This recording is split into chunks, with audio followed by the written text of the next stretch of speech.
সহানুভূতি দেখাচ্ছেন? করে নাই, হাসিনা খুন করে নাই। হাসিনা খুন করে নাই, কে করছে? হাজারো প্রমাণ আছে। দর্শক, এই মুহূর্তে দেখতে পাচ্ছি এক দম্পতি কিন্তু এখানে এসেছেন, শোক জানাতে এসেছেন এবং তাকে কিন্তু এখানে আটক করা হয়েছে তেমনটি কিন্তু আমরা দেখতে পাচ্ছি। এবং ধানমন্ডি 32-এর চিত্র যদি আপনাদেরকে দেখায়, এই মুহূর্তে একজনকে আটক করা হয়েছে এবং ধানমন্ডি 32-এ তারা শোক জানাতে এসেছিল তেমনটি কিন্তু আমরা দেখতে পাচ্ছি।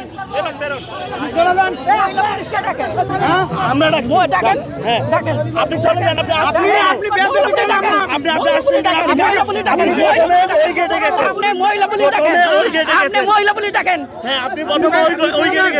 যাওয়ার পর ওই গেটে যখন আপনি যাইতে দেওয়া হয় নাই, আপনি ঘুরে আবার এই গেটে আসছেন।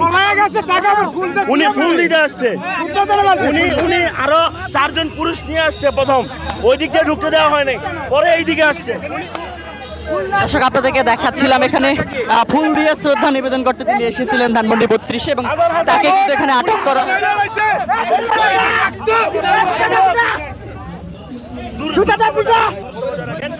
হাসিনার মতো লোক 10 লক্ষ মানুষ নির্বিচারে হত্যা করলো। ঠিক আছে, আপনারা কিছু করলেন না, এখন ওদের জন্য সহানুভূতি দেখাচ্ছেন।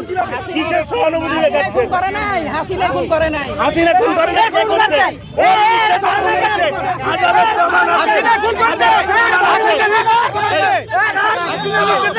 দর্শক, দেখাচ্ছিলাম তিনি ফুল দিয়ে শ্রদ্ধা নিবেদন করার জন্য এখানে এসেছিলেন ধানমন্ডি 32-এ। এই মুহূর্তে উত্তপ্ত পরিস্থিতি কিন্তু বিরাজ করছে কিন্তু আমরা দেখতে পাচ্ছি এবং আইন শৃঙ্খলা রক্ষাকারী বাহিনী তাকে হেফাজতে নেওয়ার চেষ্টা করছে তেমনটি কিন্তু আমরা দেখতে পাচ্ছি। তিনি ফুল দিয়ে শ্রদ্ধা নিবেদন করার জন্য এই ধানমন্ডি 32-এ এসেছিল তেমনটি কিন্তু আমরা জানতে পেরেছি এবং সাধারণ জনতা তাকে কিন্তু এই মুহূর্তে আটকে ফেলেছেন এবং আইন শৃঙ্খলা রক্ষাকারী বাহিনীর সদস্যরাও কিন্তু এখানে এসেছেন তেমনটি কিন্তু আমরা দেখতে পাচ্ছি। হয়তোবা তাকে আটক করা হবে এবং এই পরিস্থিতি কিন্তু এই মুহূর্তে ধানমন্ডি 32-এর সামনে এটি কিন্তু এই পরিস্থিতি তৈরি হয়েছে এবং সাধারণ মানুষ তাকে দেখে ভুয়া ভুয়া স্লোগান দিচ্ছেন তেমনটি কিন্তু।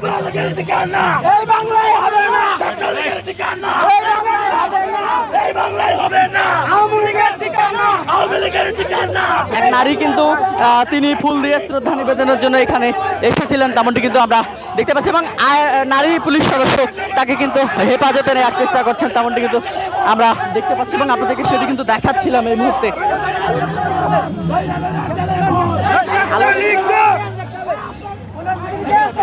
আপনাদেরকে দেখাচ্ছিলাম এই মুহূর্তে ধানমন্ডি 32 থেকে।